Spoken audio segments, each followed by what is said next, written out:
معروف انقلابی شاعر احمد فراز کے کلام کو رومانیت اور مزاحمت کا استعارہ قرار دیا جاتا ہے۔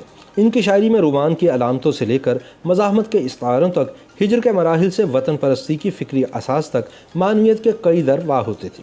انہیں حروف اور موضوعات کی کوئی قلت نہ تھی، وہ اپنی شعری روایت اور تاثیر میں اپنی مثال آپ تھے۔ احمد فراز جہاں رومانوی شاعری میں نوجوان نسل میں مقبول تھے، وہیں عامر ضیاء الحق کے دور اقتدار میں مزاحمتی خیالات اور شاعری کی وجہ سے اپنے معاصر شعراء میں منفرد مقام رکھتے تھے۔ احمد فراز چند خوش قسمت ترین شعراء میں سے ایک ہیں جنہوں نے اپنی مقبولیت زندگی میں ہی دیکھ لی۔ شبلی فراز کے والد احمد فراز کا اصل نام سید احمد شاہ تھا اور وہ آغا محمد شاہبر کوہاٹی کے ہاں 14 جنوری سن 1931 میں پیدا ہوئے۔ ان کے والد اردو اور فارسی کے روایت پسند شاعر تھے، لہذا شاعری انہیں ورثے میں ملی۔ 5-6 برس کی عمر میں پہلا شعر اس وقت کہا جب ان کے والد عید کے موقع پر احمد شاہ اور ان کے بڑے بھائی مسعود شاہ کے لیے کپڑے خرید کر لائے۔ احمد شاہ کو بھائی کے مقابلے میں اپنے کپڑے پسند نہیں آئے تو اس کا شعری اظہار یوں کیا: لائے ہیں سب کے لیے کپڑے سیل سے، لائے ہیں میرے لیے کپڑے جیل سے۔ احمد فراز نے پشاور کے ایڈورڈ کالج سے ایم اے فارسی اور ایم اے اردو کی اعلیٰ تعلیم حاصل کی۔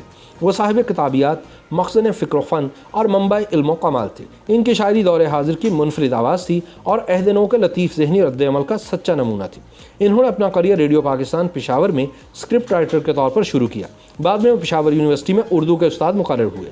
سن 1976 میں وہ اکادمی ادبیات پاکستان کے پہلے ڈائریکٹر جنرل مقرر کیے گئے۔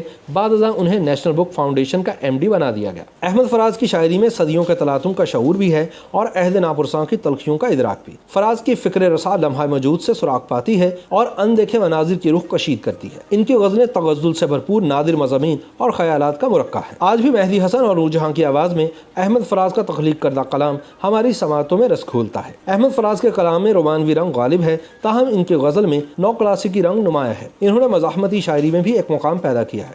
فراز کا کچھ کلام جدید شاعری کے زمرے میں شمار کیا جا سکتا ہے۔ فیض احمد فیض کے برعکس ان کی شاعری مغربی زبانوں کی شاعری کی بجائے اردو اور فارسی کی خوشبو سے آراستہ ہے۔ ان کی غزلیں سودا، میر مصطفی، آتش اور مرزا غالب کے اسالیب کی پابند ہیں، لیکن انہوں نے اساتذہ کی پیروی کرتے ہوئے اپنا جداگانہ تشخص بھی برقرار رکھا۔ احمد فراز کو ایک عرصے تک کبھی نوجوانوں کا شاعر قرار دیا جاتا رہا اور کبھی لڑکیوں کا پسندیدہ۔ ان کی شاعری پڑھ کر اندازہ ہوتا ہے کہ ان کی تمام عمر محبتوں میں گزری ہے۔ تنہا تنہا سے لے کر جانا جانا تک محبت کے ٹوٹتے اور شروع ہوتے سلسلے نظر آتے ہیں۔ وہ اپنی رومان پرست طبیعت کے بارے میں کہتے ہیں: میں مانتا ہوں رومانس میری شخصیت کا ایک حصہ ہے اور میری شاعری میں اس کا غلبہ ہے، لیکن زیادہ موضوعات ہیں کہاں؟ کیا آپ مجھے محبت کے علاوہ کوئی موضوع بتا سکتے ہیں؟ ہر شاعر عہد قدیم سے لے کر آج تک محبت کے موضوعات پر اپنے تجربات کی روشنی میں لکھ رہا ہے، لیکن یہ موضوع پھر بھی نیا ہے۔ مزاحمتی شاعری میں فراز کا شمار ان کی نظم پیشہ ور قاتلوں کے منظر عام پر آنے سے ہونے لگا تھا۔